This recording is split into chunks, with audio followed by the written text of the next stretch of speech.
Olá, bem-vindos ao Portal de Luz. No programa de hoje, nós vamos ouvir a segunda e última parte da conversa que aconteceu entre a jornalista Cláudia Santos, do jornal Folha Espírita, com o especialista em cuidados paliativos, o médico geriatra espírita, Dr. Luiz Gustavo Mariotti, que vai nos explicar sobre a eutanásia. Recentemente, como sabemos, um ex-primeiro-ministro da Holanda e a sua esposa, ambos com 93 anos, escolheram juntos a eutanásia para pôr fim à própria vida. E nós estamos, então, analisando esse tema tão sensível sob a ótica espírita.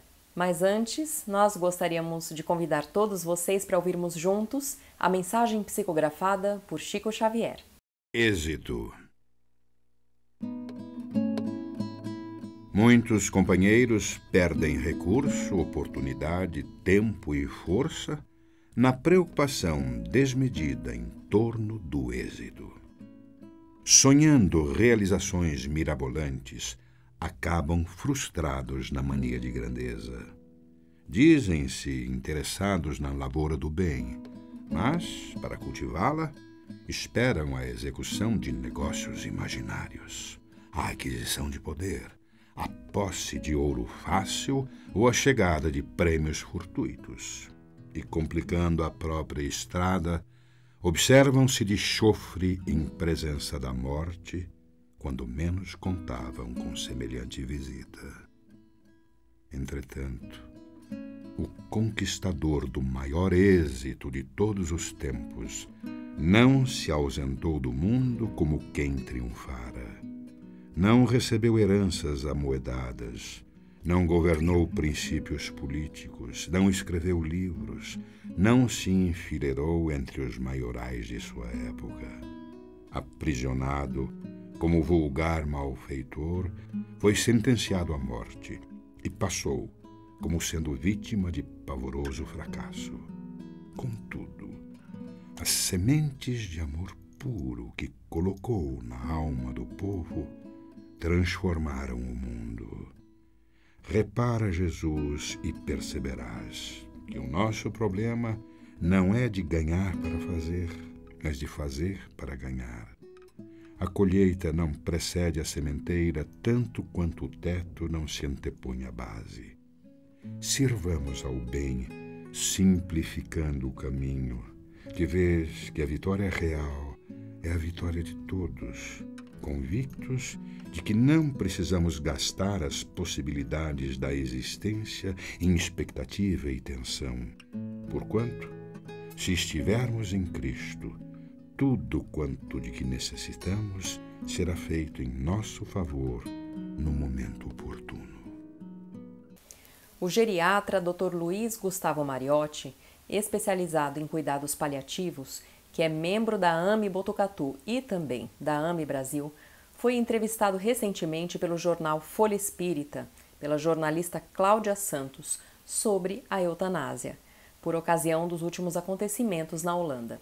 E nós conferimos alguns trechos dessa conversa no programa anterior e hoje nós vamos assistir mais um pouco dos principais momentos dessa conversa tão sensível. Ele reforçou a importância de buscarmos valores espiritualizados para trazer sentido à nossa vida até os nossos últimos momentos da encarnação. E de alguns colegas que também atuam.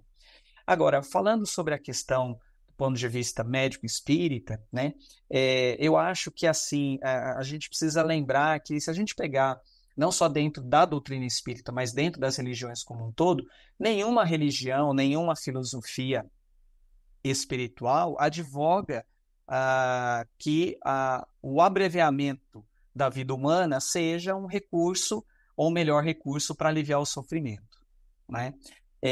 Se a gente pegar, por exemplo, lá no Evangelho segundo o Espiritismo, lá do capítulo 5, Bem-aventurados os aflitos, a gente vai encontrar duas comunicações importantes, uma do Espírito Bernardin, em 1863, e a outra de São Luís, em 1860, que é no item 27 e 28, e que eles trazem uma reflexão que eu queria compartilhar aqui com você, que é sobre isso, né? Quer dizer, quando perguntados, deve-se pôr termo às provas do próximo, quando se pode ou é preciso, por respeito aos desígnios de Deus, deixá-la seguir seu curso, né? Deve-se pôr termo a essas provas.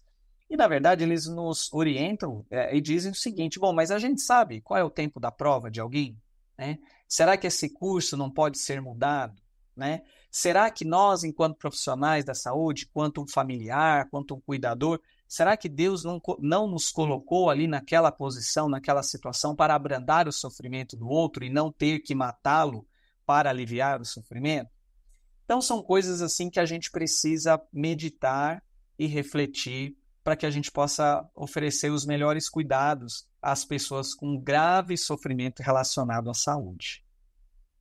E Maria Ortiz, existe algum, voltando para o tema espiritualidade, algum estudo hoje que mostre que a espiritualidade ajuda essas pessoas a enfrentar essas situações limítrofes como essa, por exemplo? Olha, Cláudia, eu desconheço que existe algum estudo científico robusto de intervenção que contribuiu para uma redução de pedidos de eutanásia. O que eu posso te dizer é que muitos pacientes que muitas das vezes são portadores de condições graves, ameaçadoras da vida, né? E que, por exemplo, quando recebem uma intervenção espiritual, um acolhimento, um suporte religioso, sobretudo naqueles que estão no hospital, muitos deles que em algum momento desejaram ou imaginaram que receber terapêuticas fúteis, como intubação orotraqueal, medidas de ressuscitação cardiopulmonar, morrer numa UTI, quando essas pessoas recebem suporte religioso, a gente observa que esse tipo de desejo e um melhor enfrentamento da situação ocorre, né? Quer dizer, essas pessoas são menos internadas na UTI, recebem menos medidas desproporcionais ao contexto de saúde grave e geralmente acabam tendo sintomas mais controlados, apresentam melhor qualidade de vida, se sentem mais em paz, se sentem mais preparados para resolver pendências e com menor sofrimento, né? Então, os aspectos espirituais hoje são sim um recurso importante para o enfrentamento dessas condições ameaçadoras da vida. Eu queria que você fizesse duas comparações, Mariotti, na verdade, duas frentes, né? Vamos lá. Que recado que você primeiramente daria para os seus colegas, né? Eu imagino porque a medicina, de certa forma, é baseada na ciência e eu acho que a maior parte dos colegas médicos acaba sendo racional nesse sentido, né? Me corrija se eu estiver errada. Mas, assim, para os seus colegas médicos, né? Eu imagino que também seja um desafio no dia a dia, mas faz parte, muitas vezes, de cumprir protocolos e até leis, né? Como é o caso da Holanda, né? Como é que os profissionais de saúde podem e devem agir em situações como essa? Acho que a primeira coisa é a gente respeitar a legislação, que é a legislação brasileira, em termos de Código Penal, onde a eutanásia e suicídio assistido não é regulamentado, e falando dos médicos, o próprio Código de Ética Médica também, que deixa claro que é vedado ao médico abreviar a vida do seu paciente, né? Em relação à questão dos profissionais, o que eles acham, como é que eles experienciam essas situações, eu diria que uma boa parte ainda experiencia com bastante sofrimento. E por que eles experienciam isso com bastante sofrimento, Cláudia? Porque eles não tiveram e não têm ainda, de forma como deveria, uma formação ao longo da jornada acadêmica da graduação, um contato ou a formação relacionada à medicina paliativa, por exemplo, que eu acredito que é uma área de atuação extremamente importante e que há mais ou menos 1 ano a 2 anos, começa a abrir mais espaço. Quer dizer, as universidades, nesse período, começaram a ter que agregar essa disciplina de medicina paliativa nos currículos médicos. Então, eu acho que é uma proposta, nesse momento, mais recente, que talvez vai auxiliar e contribuir para que os profissionais possam estar mais instrumentalizados para cuidar daqueles com um grande sofrimento relacionado à saúde. Então, esse é um primeiro ponto. O segundo ponto é que a gente precisa cuidar da saúde mental desses profissionais.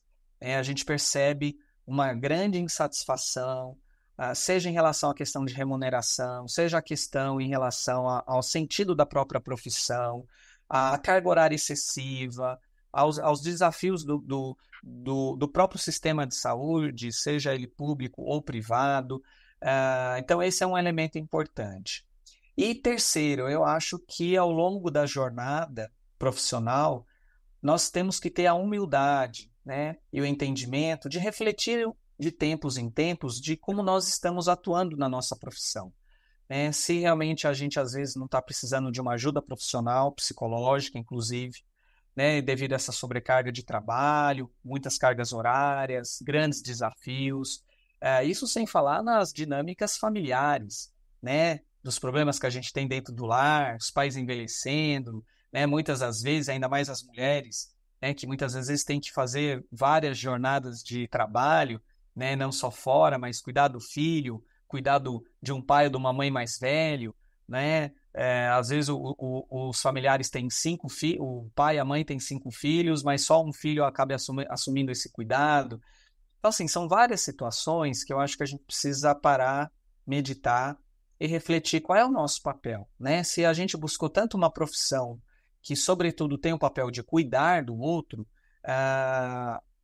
acho que a primeira lição que a gente tem que fazer é cuidar de nós mesmos, num primeiro momento, não é? Para que a gente possa cuidar bem do outro. Então, eu acho que esses são alguns fatores. E, claro, esse entendimento, né? Talvez a contribuição do processo de autoespiritualização, né? Que é essa busca interior de encontrar sentido, propósito nas relações humanas, junto à natureza, junto a algo que dê sentido maior, ao transcendente, a Deus, aquilo que as pessoas queiram, assim como elas queiram chamar. E, claro, a contribuição da própria doutrina espírita, enquanto pilar científico, filosófico, religioso, talvez seja um instrumento a mais para que a gente possa encontrar algumas respostas para que a gente possa seguir na nossa vida profissional, sobretudo, e também na vida pessoal, talvez com mais sentido, com mais propósito, com mais paz no coração. Porque o que nós queremos, todos nós queremos, é ser felizes, né? Agora, como é que a gente vai ser feliz se a gente não se conhece? Como é que a gente vai ser feliz se a gente não encontra propósito e sentido no que a gente faz? Fica difícil, né? E eu desejo que todos nós, enquanto profissionais da saúde, sejamos felizes, né? E, Mariotti, encerrando aqui o nosso bate-papo, eu queria que você deixasse um recado, né, para quem nos ouve, nos assiste, e sobre quem está passando por dificuldades, assim, principalmente já no final da vida, quem entende que possa haver algo depois ou não, né? Que recado que você dá para essas pessoas que sofrem, que estão passando por uma fase difícil, mas que no fundo sabem que é uma fase de vida final, né? E que ou temem por algo, enfim, o que que a gente pode dizer para elas? A mensagem de Jesus talvez seja a mensagem mais consoladora que a gente possa ter, Cláudia. E é a mensagem quando Cristo nos exemplificou que era preciso fazer todo o possível para que a gente se cuidasse. Fazer todo o possível para que a gente pudesse modificar as situações, ter um melhor enfrentamento. Jesus nunca negou a nossa finitude. Jesus nunca nos orientou para que a gente pudesse abandonar o barco, né? Jesus pedia para que a gente pudesse dar as mãos uns aos outros e entregar a Deus a nossa vida, para que Ele pudesse conduzir tudo isso da melhor forma possível. E claro que se a gente precisa estar junto uns dos outros, é preciso que essa pessoa, que esse familiar que está passando por essa situação, tenha recursos necessários em várias dimensões para que o sofrimento relacionado à doença seja amenizado, né? Então, recursos financeiros, recursos emocionais, sociais, espirituais, tratamento impecável da dor e de outros sintomas físicos, e, claro, buscando, né, dentro de si, dentro dos momentos de meditação, de reflexão, de prece, né, de assistência religiosa, independentemente de qual seja a crença religiosa, né, que essa pessoa tenha, mas buscar esses recursos, me parece, que também podem auxiliar e muito essas pessoas que enfrentam essas situações tão difíceis. Porém, é preciso que a gente enxergue também que, se nós entendermos a vida como um contínuo e que a morte é apenas uma passagem e que possivelmente reencontraremos aqueles afetos tão queridos, aqueles que velam por nós, aqueles que investem em nós do outro lado da vida, né? E quando a gente, de maneira muito humilde, muito honesta, a gente entende que nós estamos aqui para retirarmos aprendizados e lições, talvez a nossa jornada seja um pouco mais leve, o fardo seja um pouco mais suave, e que a gente sempre lembre de segurar nas mãos de Jesus, porque Ele é o nosso leme, Ele é a nossa força, Ele é o nosso farol. Obrigado, Mariotti. Certamente essas explicações suas, as suas palavras trazem para quem nos ouve reflexões, né, em cima de temas atuais, como esse que a gente citou. E obrigada pela sua participação. A gente está sempre aprendendo, né, e levando para dentro de nós essas reflexões, aprendizados de Jesus, da nossa vida. Enfim, obrigado mais uma vez pela sua participação. Eu que agradeço, Cláudia. Um abraço a todos, até a próxima.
Olá, nós vamos agora ouvir juntos a nossa amiga Sandra Marinho no quadro Educa a Tua Alma. Olá, queridos amigos, queridas amigas. Até que ponto a ansiedade interfere na sua vida? Sua resposta pode ser algo assim do gênero, né? Eu não sou ansioso o tempo todo, ou ansiosa em todas as ocasiões. Por exemplo, eu só fico um pouco ansioso ou ansiosa antes de participar de uma entrevista, antes de uma reunião, antes de realizar uma compra grande, né, de alto valor, e às vezes até antes de saber o resultado de algum exame médico. Outros poderão responder: eu sou uma pessoa ansiosa. Qualquer situação que gere alguma expectativa me traz muito desconforto e me sinto muito mal com isto.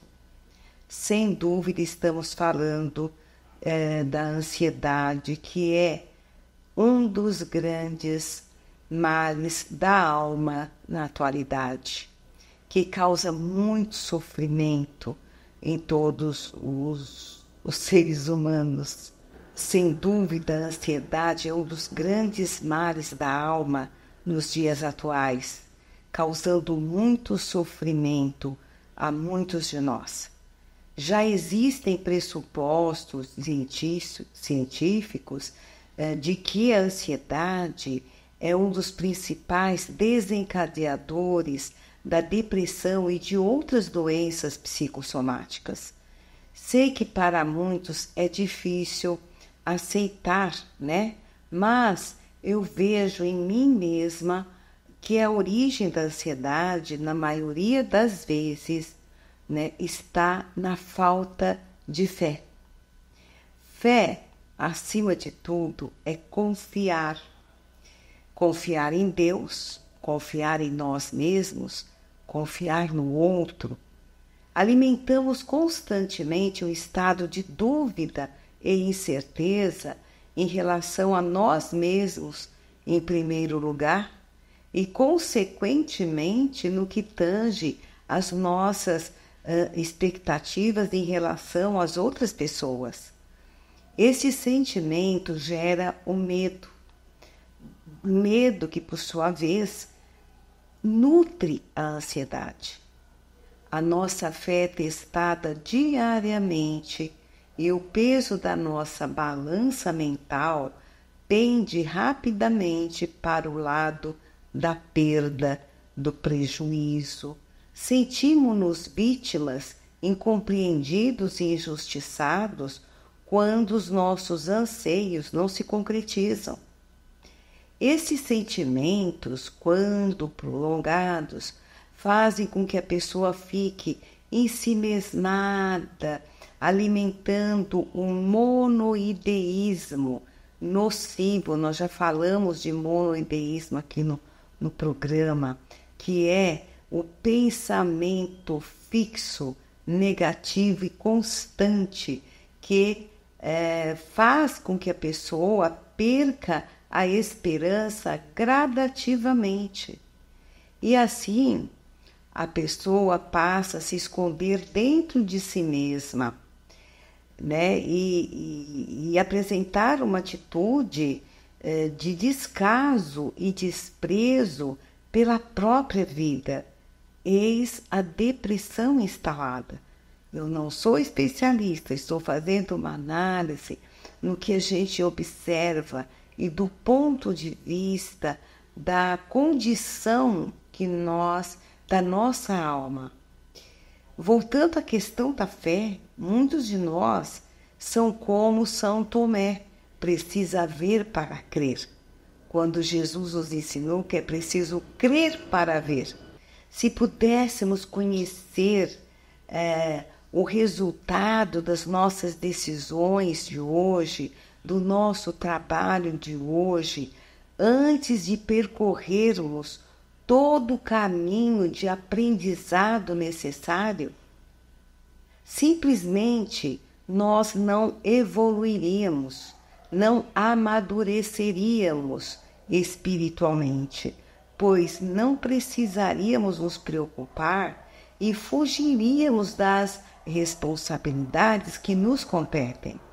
Ou seja, não haveria evolução nem física e nem espiritual.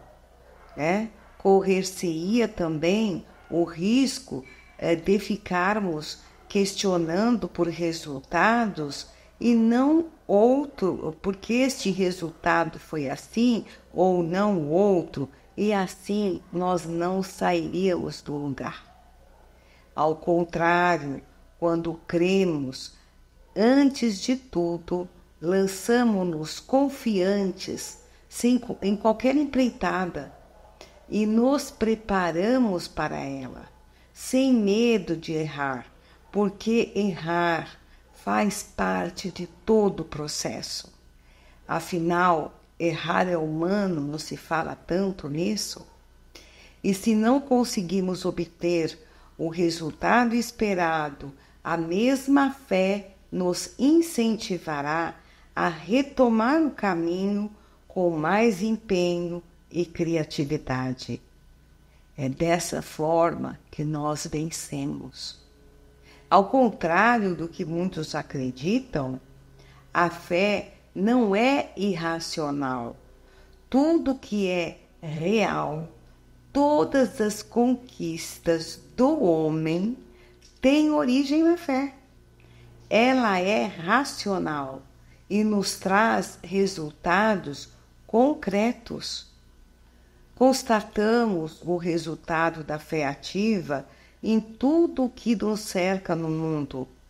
Por exemplo, desde uma simples lâmpada elétrica até as sofisticadas tecnologias, de informação e comunicação, No início, alguém acreditou nisto para que se concretizasse. Sempre nasceu do acreditar, do confiar de alguém lá atrás. Por que não pode ser assim no campo pessoal? Porque também não pode ser assim? Porque insistimos em querer ver para crer, ao invés de acreditar que somos os donos do destino e responsáveis pelos resultados que obtemos.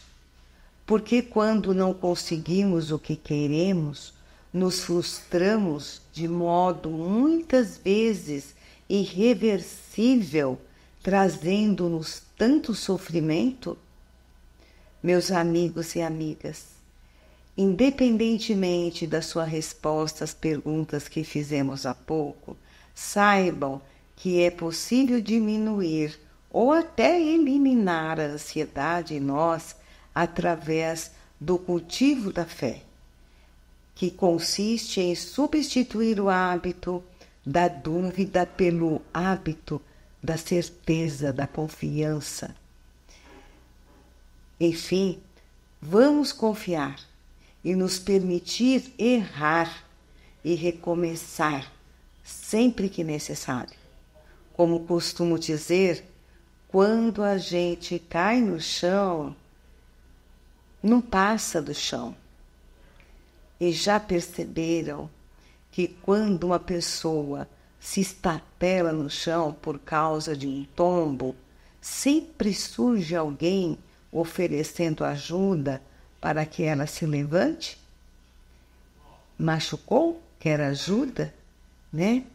Sempre aparece alguém preocupado em nos ajudar. Então pensemos nisto e até o próximo encontro. E agora nós vamos ouvir o nosso amigo Maida com o Momento Doutrinário. Olá, amigas e amigos, é muito bom estarmos juntos em mais um Momento Doutrinário. Hoje, convidamos a todos para refletirmos sobre o tema Mãos à Obra, o qual consta no livro Pão Nosso, capítulo 1, onde o Espírito Emmanuel, com base na primeira epístola de Paulo aos Coríntios, capítulo 14, versículo 26, Que fareis, pois, irmãos? Quando vos ajuntais, cada um de vós tem doutrina, tem revelação, tem língua, tem interpretação. Faça-se tudo para a edificação. Emmanuel, então, deixa-nos os seguintes ensinamentos, conclamando-nos ao trabalho caritativo, dizendo que a Igreja de Corinto lutava com certas dificuldades mais fortes quando Paulo lhe escreveu a observação aqui falada. O conteúdo da carta apreciava diversos problemas espirituais dos companheiros do Peloponeso, mas podemos isolar o versículo e aplicá-lo a certas situações dos novos grupamentos cristãos formados no ambiente do Espiritismo, na revivescência do Evangelho. Quase sempre notamos intensa preocupação nos trabalhadores por novidades em fenomenologia e revelação. Alguns núcleos costumam paralisar atividades quando não dispõem de médiuns adestrados. Por quê? Médium algum solucionará em definitivo o problema fundamental da iluminação dos companheiros. Nossa tarefa espiritual seria absurda se estivesse circunscrita à frequência mecânica de muitos, de um centro qualquer, simplesmente para assinalarem o esforço de alguns poucos. Convençam-se os discípulos de que o trabalho e a realização pertencem a todos e que é imprescindível se movimente cada qual no serviço edificante que lhe compete. Ninguém alegue ausência de novidades quando vultosas concessões da esfera superior aguardam a firme decisão do aprendiz de boa vontade, no sentido de conhecer a vida e elevar-se. Emmanuel conclui as suas orientações. Quando vos reunirdes, lembrai a doutrina e a revelação, o poder de falar e de interpretar, do qual já sois detentores, e colocai mãos à obra do bem e da luz no aperfeiçoamento indispensável. Amigas e amigos, relembramos a todos que o Centro Espírita é ao mesmo tempo escola e hospital e que acolhe a todos aqueles que procuram paz e esclarecimento. No Centro Espírita, a simplicidade é a característica principal, sendo sempre muito acessível para todas as pessoas que o visitam, buscam auxílio ou esclarecimentos. Todos os comportamentos e atividades que nele ocorrem são baseados na codificação espírita, nos ensinamentos que contêm os livros que fazem parte da codificação e nos evangelhos de Jesus. Lembremos-nos sempre das palavras do codificador Allan Kardec. Espíritas, amai-vos, este o primeiro ensinamento. Instruí-vos, este o segundo. Sem amor, sem instrução, o auxílio fraterno e caritativo não tem sentido, pois esse é o verdadeiro objetivo dos centros espíritas. Trazemos também do livro Recados do Além o seguinte ensinamento de Emmanuel: devemos compreender constantemente, trabalhar sempre, descansar quando se mostre necessária a pausa de refazimento. Parar? Nunca. E concluímos nossas reflexões sobre a necessidade de estarmos sempre com as mãos em obras, trazendo o Evangelho de Mateus, capítulo 6, versículos 1 a 4, onde Jesus diz: guardai-vos, não façais as vossas boas obras diante dos homens, com o fim de serdes vistos por eles. De outra sorte, não tereis a recompensa da mão de vosso Pai, que está nos céus. Quando, pois, dás a esmola, não faças tocar a trombeta diante de si, como praticam os hipócritas nas sinagogas e nas ruas, para serem honrados dos homens. Em verdade vos digo que eles já receberam a sua recompensa. Mas quando dás a esmola, não saiba a tua esquerda o que faz a tua direita, para que a tua esmola fique escondida, e teu Pai, que vê o que fazes em segredo, te pagará. Amigas e amigos, não nos esqueçamos nunca, jamais, que o nosso progresso está em consonância com as leis universais, e ele somente acontecerá com as mãos à obra, com bastante trabalho, instrução e caridade. Vamos então trabalhar, confiando sempre em Deus, Jesus e nos benfeitores espirituais. Agradecemos a todos pela companhia e os convidamos para que continuem a acompanhar o Portal de Luz e que compartilhem esses nossos estudos nas redes sociais. Desejamos muita paz, equilíbrio e amor no coração para que todos nós consigamos continuar ampliando nossas tarefas solidárias, fraternas e caritativas em prol do próximo. Boas reflexões, até o próximo encontro. Fiquem com Deus. Um forte abraço a todos. Estamos encerrando por aqui. Se você gostou do nosso conteúdo, curta esse vídeo, compartilhe o link com seus amigos, porque isso vai ajudar a divulgar a mensagem espírita de amor e de esperança para cada vez mais pessoas. Muito obrigada e até a próxima!